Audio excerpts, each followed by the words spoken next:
Hello friends, exam circuit channel पर आपका स्वागत है। हमने एसटेट क्विक रिवीजन की सीरीज़ स्टार्ट की है। तो हमारा जो डीबीएमएस का नेक्स्ट टॉपिक है दैट इज़ फ़ॉरेन की। हमने लास्ट जो वीडियो थी उसमें हमने टाइप्स ऑफ की पढ़ा था, जिसमें हमने प्राइमरी की, कैंडिडेट की, सुपर की और अल्टरनेट की को पढ़ा। और ये हमारी मोस्ट इम्पॉर्टेंट की है फ़ॉरेन की। ठीक है, अक्सर एग्ज़ाम में इससे क्वेश्चंस हमारे आते हैं। तो देखो फ़ॉरेन की क्या होती है, फ़ॉरेन से ही पता चल रहा है। ठीक है, फ़ॉरेन मतलब दूसरा मतलब बाहर से कोई जो रिलेशंस होता है। ठीक है, तो यहाँ पे हम क्या होती है, हमारी फ़ॉरेन की होती है कि foreign key is a set of attributes that refers to the primary key और alternate keys of the same table या रिलेशन या फिर अनदर रिलेशंस। ठीक है, मतलब कि आपको सिंपली याद करना है कि फ़ॉरेन की क्या होती है, जब दो टेबल्स हैं उनके बीच में कुछ रिलेशनशिप्स डिफाइन जो करे वो होती है हमारी फ़ॉरेन की। एक ऐसा एट्रीब्यूट्स जो दोनों की के बीच में कुछ कनेक्शन बनाए। ठीक है, दो टेबल हैं। अब देखो यहाँ पे एक एम्प्लॉय टेबल है, एक डिपार्टमेंट टेबल है, दोनों टेबल्स हैं। अब इन दोनों टेबल के बीच में कुछ लिंकिंग है। ठीक है, कुछ कनेक्शंस बनाया है। अब वो एट्रीब्यूट्स जो उस कनेक्शंस को इस्टेब्लिश कर रहा है उसको हम बोलते हैं फ़ॉरेन की। ठीक है, तो फ़ॉरेन की क्या होगा कि ऐसा एट्रीब्यूट्स जो किसी दूसरी टेबल की प्राइमरी की को क्या करता हो, रेफरेंस करता हो। ठीक है, एक टेबल का एक एट्रीब्यूट है।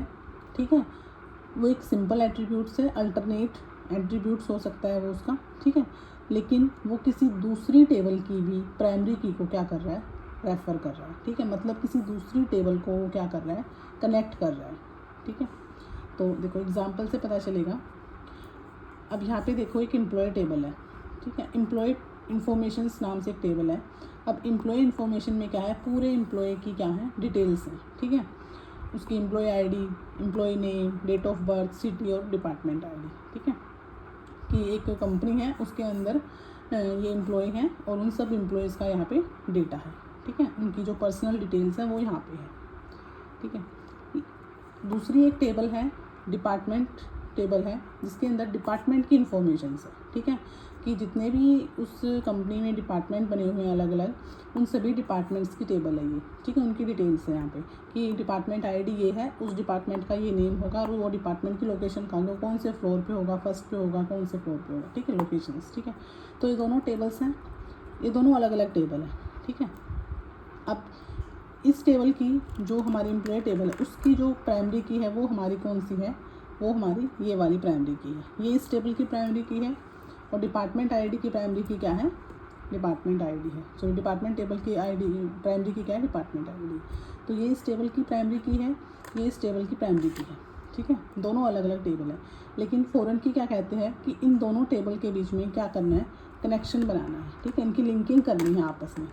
कैसे करेंगे, इन्होंने कहा कि जो डिपार्टमेंट आईडी है, जो डिपार्टमेंट आईडी है एम्प्लॉय टेबल का, वो क्या करेगा, उसके थ्रू हम क्या करेंगे, इस टेबल को लिंक कर देंगे इस टेबल से। ठीक है, जो डिपार्टमेंट आईडी ये है। ठीक है, ये डिपार्टमेंट आईडी क्या करेगा, दूसरी डिपार्टमेंट टेबल को रेफ़र कर रहा है यहाँ पे। ठीक है, तो डिपार्टमेंट आईडी से हम इस डिपार्टमेंट टेबल की सारी इन्फॉर्मेशन हमें पता चल जाएंगी कि डिपार्टमेंट आईडी जो ये वाली थी, उस डिपार्टमेंट आईडी का डिपार्टमेंट नेम क्या होगा और डिपार्टमेंट लोकेशन क्या होगी। तो आप ये देखो, जो ये डिपार्टमेंट आईडी है इस टेबल का जो एट्रीब्यूट्स है वो यहाँ पे एज ए फ़ॉरेन की काम कर रहा है। ठीक है, इस एट्रीब्यूट से क्या हुआ, ये दोनों टेबल आपस में कनेक्ट हो गई हैं। ठीक है, आप एम्प्लॉय की इन्फॉर्मेशन यहाँ से ले लो। ठीक है, और उसके जो डिपार्टमेंट आईडी है उसके थ्रू आप उसके पूरे डिपार्टमेंट की डिटेल्स आपको यहाँ से मिल जाएगी। ठीक है, तो पता चला फ़ॉरेन की क्या होता है कि जब दो टेबल्स के बीच में कुछ लिंकिंग करना है, कुछ कनेक्शन इस्टेब्लिश करना है। ठीक है, तब हम एज फ़ॉरेन की हमारा क्या होता है, यूज़ होता है। ठीक है, तो अब ये फ़ॉरेन की, ठीक है, ये फ़ॉरेन की है, हमारी डिपार्टमेंट आईडी है, ये किसी दूसरी टेबल की प्राइमरी की को रेफ़र कर रहा है। ठीक है, तो ये हमारी कौन सी टेबल होगी, ये हमारी रेफरेंसिंग टेबल होगी, क्योंकि ये टेबल जो है, इस टेबल का जो ये एट्रीब्यूट्स है ये किसी दूसरी टेबल्स को रेफ़र कर रहा है। तो ये हमारी क्या है, रेफरेंसिंग टेबल है। ठीक है, और ये जो टेबल है ये हमारी क्या हो गई, रेफरेंस्ड टेबल होगी, क्योंकि ये जो टेबल है वो किसी दूसरी टेबल से रेफरेंस्ड हुई है। ठीक है, मतलब इस टेबल की जब नीड हमें कब होगी, जब यहाँ से हमें उसकी डिटेल चाहिए होगी। ठीक है, तो ये हमारी रेफरेंसिंग टेबल होगी। ठीक है, इसके थ्रू आप इस टेबल पे जा रहे हो, इस टेबल की भी डिटेल्स आप फाइंड आउट कर रहे हो। ठीक है, यहाँ से भी आप डेटा एक्सेस कर रहे हो इसके थ्रू, तो ये हमारी रेफरेंस्ड टेबल होगी। ठीक है, तो हमने देखा था हर जितनी भी हमने की पढ़ी सबके कॉन्स्टेंट पढ़े थे। जैसे प्राइमरी की के कॉन्स्टेंट थे कि वो वैल्यू कभी भी नल नहीं होनी चाहिए प्राइमरी की में, और वो यूनिक होनी चाहिए। इसी तरह हमारे कुछ फॉरेन की भी क्या है, कुछ कॉन्स्टेंट्स हैं जिनको हम क्या बोलते हैं, रेफरेंस इंटीग्रिटी कॉन्स्टेंट्स। ये क्या है, रेफरेंस को लेके कॉन्स्टेंट्स बनाए गए हैं। ठीक है, अब देखो क्या क्या कॉन्स्टेंट और क्या क्या कंडीशंस यहाँ पे रखी गई हैं। पहले हम रेफरेंस्ड टेबल के कॉन्स्टेंट्स को देखेंगे। देखो रेफरेंस्ड टेबल हमारी कौन सी है, ये वाली है।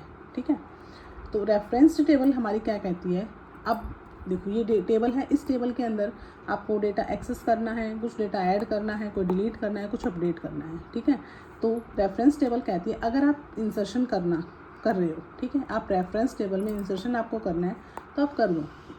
ठीक है, तो इससे क्या होगा, कोई वायोलेशन नहीं होगा। वायोलेशन का मतलब क्या है, ये दोनों टेबल आपस में कनेक्ट है। ठीक है, तो यहाँ पे क्या है, कुछ भी इनकन्सिस्टेंसी नहीं होनी चाहिए। ठीक है, जो डेटा यहाँ पे होगा सेम डेटा यहाँ पे भी होगा। ठीक है, तो वायोलेशन का मतलब क्या है, ऐसा कुछ भी यहाँ पे कंसिस्टेंसी को लेके यहाँ पे कुछ भी हमारा जो है प्रॉब्लम यहाँ पे नहीं आ रही है। ठीक है, तो इंसर्शन करते वक्त अब मान लो कोई नया डिपार्टमेंट बन गया। ठीक है, तो उसकी डिपार्टमेंट आईडी सपोज करो 104 है, ऊपर इसका डिपार्टमेंट है, नेम है और उसकी लोकेशन है। अब यहाँ पे आपने कोई डिपार्टमेंट ऐड कर दिया। ठीक है, तो इस टेबल पे कोई इफेक्ट आया है उसका, कोई इफेक्ट नहीं आया। आप यहाँ पे आप ऐड कर दो, इसको कोई इफेक्ट नहीं होगा इसका। ठीक है, दूसरा अब बात करते हैं डिलीशन की। ठीक है, अब आप देखो अगर आप यहाँ से कोई डेटा डिलीट कर देते हो, ठीक है, इस टेबल से आपने कोई डेटा डिलीट कर दिया। ठीक है, सपोज करो आप जो ये डिपार्टमेंट आईडी है 103, उसका जो डिपार्टमेंट नेम है ECE और उसका जो फ्लोर लोकेशन है फ्लोर नंबर 92 है। ठीक है, ये आप डेटा यहाँ से डिलीट कर देते हो। ठीक है, तो क्या इस टेबल पे इफेक्ट आएगा। अब आपने जब ये डिपार्टमेंट आईडी डिलीट कर दी, तो जो ये डिपार्टमेंट आईडी है, इस एम्प्लॉय की जो डिपार्टमेंट आईडी हम 103 बोल रही हैं, इसकी और इसकी, तो वो उसकी डिटेल हमें कहाँ से मिलेगी। ठीक है, हम उसकी डिटेल यहाँ पे नहीं फाइंड आउट कर पाएंगे। तो जब हम डिलीशन करते हैं तो क्या हो सकता है, यहाँ पे हमारा वायोलेशन आ सकता है, डेटा हमारा इनकन्सिस्टेंट, डेटा की इंटीग्रिटी जो है यहाँ पे मेंटेन नहीं हो पाएगी। ठीक है, तो डिलीशंस यहाँ पे क्या हो सकता है, वायोलेशंस करेगा। ठीक है, तो अब डिलीशन क्या कहता है कि वायोलेशन तो करेगा, तो क्या कुछ उसका वो है कि भाई उसको कुछ उसको रिजोल्व किया जा सकता है। आप देखो जब हम डिलीशन करते हैं हमें पता चल गया वायोलेशन आएगा, यहाँ से डिलीट कर रहे हो तो यहाँ का जो डेटा है वो कहाँ जाएगा, वो किसको रेफ़र करेगा। ठीक है, तो डिलीशन करने के लिए यहाँ पे हम 3 टाइप्स के डिलीशंस करते हैं। ठीक है, फर्स्ट है ओन डिलीशन नो एक्शन। ठीक है, सेकंड है own delete cascade and own delete set value. ठीक है, देखो ओन डिलीशन नो एक्शन क्या कहता है कि अगर आपने सपोज करो ये जो डिपार्टमेंट आईडी है 103, ये हमने यहाँ से हटा दिया। ठीक है, हमने डिपार्टमेंट हटा दिया, ECE का हमने डिपार्टमेंट बंद कर दिया। ठीक है, तो ये कहता है कि फर्स्ट जो है हमारा डिलीशन ऑन नो एक्शन क्या कहता है कि अगर आपको ये डिपार्टमेंट हटा दिया है, ठीक है, और इसके हटाने से यहाँ पे क्या है, वायोलेशन आ रहा है, तो आप ऐसा करो इसको डिलीट ही मत करो। कोई नहीं, आपने डिपार्टमेंट हटा दिया लेकिन आप इसको डिलीट मत करो। मतलब आपको डिलीशन करना है तो आप कोई भी एक्शन मत लो, मतलब यहाँ से आप डिलीट ही मत करो, उसको पड़ा रहने दो, क्या पता आपको दोबारा बनाना पड़ जाए उसको। ठीक है, फर्स्ट हो गया। सेकंड क्या है, ओन डिलीट कास्केड। ये क्या कहता है कि अगर ऐसा नहीं है, अगर आपको यहाँ से डिलीट करना है तो आपको फिर वो एंट्री यहाँ से भी डिलीट करनी होगी। ठीक है, नहीं तो यहाँ पे डिलीट कर दोगे फिर ये डेटा कहाँ जाएगा। तो कहता है कि डिलीट करना है तो आप फिर दोनों टेबल से डिलीट करो। ये डेटा था, ये डिपार्टमेंट अगर आप यहाँ से हटा रहे हो तो ये जो डेटा है अब 103 डिपार्टमेंट के अंदर हमारा जो एम्प्लॉय आईडी 14 है और 12 है, ये दोनों इस डिपार्टमेंट से बिलोंग करते हैं। अब जब ये डिपार्टमेंट ही नहीं रहा तो ऑब्वियसली ये एम्प्लॉय भी हमारे नहीं रहेंगे, ठीक है। तो फिर आप क्या करो, यहाँ से डिलीट कर रहे हो तो आपको यहाँ से भी डिलीट करना पड़ेगा, ठीक है। थर्ड क्या कहता है, ऑन डिलीट सेट नल, ठीक है, कि अगर ऐसा है कि आपको ये डिपार्टमेंट डिलीट करना है तो आप यहाँ से जब डिलीट करो तो यहाँ पे फिर क्या कर दो, यहाँ पे उसको नल सेट कर दो, ठीक है। ये जो एम्प्लॉय आईडी थी यहाँ पे सब जगह क्या कर दो, नल सेट कर दो। इससे पता चल जाएगा कि ये जो एम्प्लॉय आईडी थी, ये जो बंदे यहाँ पे एम्प्लॉय काम कर रहे थे, अब वो यहाँ पे नहीं है, क्योंकि वो डिपार्टमेंट ही नहीं है तो वो एम्प्लॉय भी यहाँ पे नहीं है, ठीक है। तो डिलीशंस अगर आपको करना है तो वॉयलेशन आएगा, और वॉयलेशंस ना आए उसके लिए आप 3 टाइप्स के डिलीशन यहाँ पे करते हो। ऑन डिलीट नो एक्शन, कि डिलीशन का कोई एक्शन ही परफॉर्म मत करो, डिलीट ही मत करो, उसको पड़ा रहने दो। दूसरा क्या कह रहा है, ऑन डिलीट कास्केड, कि अगर आप यहाँ रेफरेंस्ड टेबल से डिलीट कर रहे हो तो आपको रेफरेंसिंग से भी डिलीट करना पड़ेगा, ठीक है। थर्ड है ऑन डिलीट सेट नल, कि अगर आपको यहाँ से डिपार्टमेंट को डिलीट करना है तो आप क्या करो, उस डिपार्टमेंट की के रिस्पेक्ट में जितनी भी इस रेफरेंसिंग टेबल में जितनी भी हमारी एंट्री है उन सबको क्या कर दो, नल सेट कर दो। इससे पता चलेगा कि ये डिपार्टमेंट अब यहाँ पे नहीं है, ठीक है। इसी तरह अपडेशंस की बात करेंगे कि अगर आपको यहाँ पे कोई डेटा अपडेट करना है तो आपको फिर वो यहाँ पे भी करना पड़ेगा, या फिर उसको क्या कर दो, नल सेट कर दो, ठीक है। तो यहाँ पे कह रहा है कि इंसर्शन में वॉयलेशन नहीं होगा, लेकिन डिलीशन में और अपडेट करने में यहाँ पे वॉयलेशन आएगा। उसके लिए आपको 3 तरह के डिलीशन यहाँ पे करने पड़ेंगे, इसी तरह आपको 3 तरह के यहाँ पे अपडेट भी करने पड़ेंगे, ठीक है। तो ये हमने बात की रेफरेंस्ड टेबल की इंटीग्रिटी कॉन्स्टेंट्स की, ठीक है। अब हम बात करते हैं रेफरेंसिंग टेबल की, ठीक है, कि जो टेबल दूसरी टेबल को रेफरेंस दे रही है, रेफरेंस कर रही है, ठीक है, जिसके थ्रू हम किसी दूसरी टेबल पे जा रहे हैं, ठीक है। अब यहाँ की बात करें तो देखो इंसर्शन, अगर आप यहाँ पे कोई डेटा ऐड कर रहे हो, ठीक है, मान लो कोई नया एम्प्लॉय आया जिसकी जो आईडी है E15 है, उसका कुछ नेम है, डेट ऑफ बर्थ है, सिटी है, और हमने कहा उसको डिपार्टमेंट आईडी दे दी 104, कि वो 104 डिपार्टमेंट आईडी में काम करता है, ठीक है, और वो डिपार्टमेंट आईडी यहाँ पे है ही नहीं, ठीक है।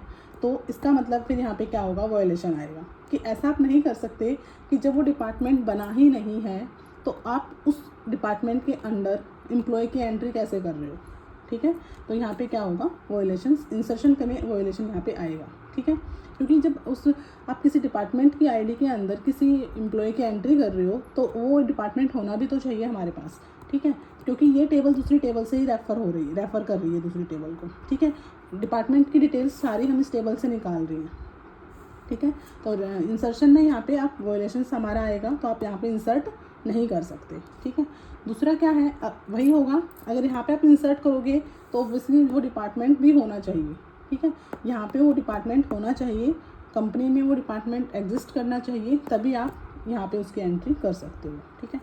सेकंड इसमें आएगा डिलीशंस, कि यहाँ पे आप डिलीट कर दो, कोई फ़र्क नहीं पड़ेगा। सपोज़ करो कोई एम्प्लॉय था वो चला गया, ठीक है, अब वो एम्प्लॉय चला गया तो आप यहाँ से उसकी एंट्री हटा दो, ठीक है। अब उसकी एंट्री यहाँ से हटाने पे क्या इस टेबल पे कुछ इफेक्ट आया, नहीं आया, क्योंकि ऐसा नहीं है, डिपार्टमेंट में एम्प्लॉय तो आते जाते रहते हैं। अब कोई एम्प्लॉय छोड़ के चला गया तो ठीक है, उसको एम्प्लॉय उसमें हटा दो, कोई फ़र्क नहीं पड़ता इस पर, ठीक है। तो डिलीशन में कोई वॉयलेशन यहाँ पे नहीं होगा, ठीक है। अपडेट, लेकिन जब आप अपडेट कर रहे हो तो यहाँ पे क्या हो सकता है, वॉयलेशंस आ सकता है। सपोज़ करो ये जो एम्प्लॉय था हमारा, उसने डिपार्टमेंट चेंज कर लिया, ठीक है, उसने अपना डिपार्टमेंट चेंज कर लिया, ठीक है, तो फिर आपको यहाँ पे भी उसको दिखाना पड़ेगा, ठीक है।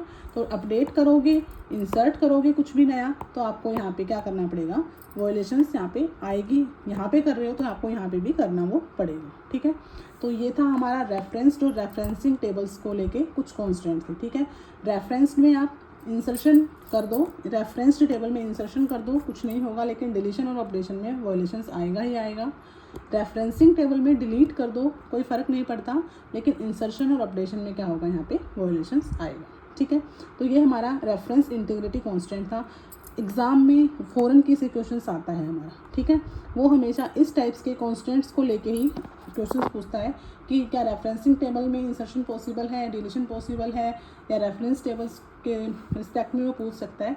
तो ये हमारा कंप्लीट जो था फॉरेन की का कंसेप्ट था कि फॉरेन की क्या होती है, ठीक है, एज ए कनेक्शंस इस्टेब्लिश करती है, लिंकिंग का काम करती है दोनों टेबल्स के बीच में। अब लिंकिंग कैसे करेंगे, एट्रीब्यूट्स के थ्रू ही करेंगे, ठीक है। तो एक ऐसा एट्रीब्यूट्स जो किसी दूसरे टेबल्स की प्राइमरी की को क्या कर रहा है, रेफ़र कर रहा है, तो वो हमारा फॉरेन की होगा, ठीक है।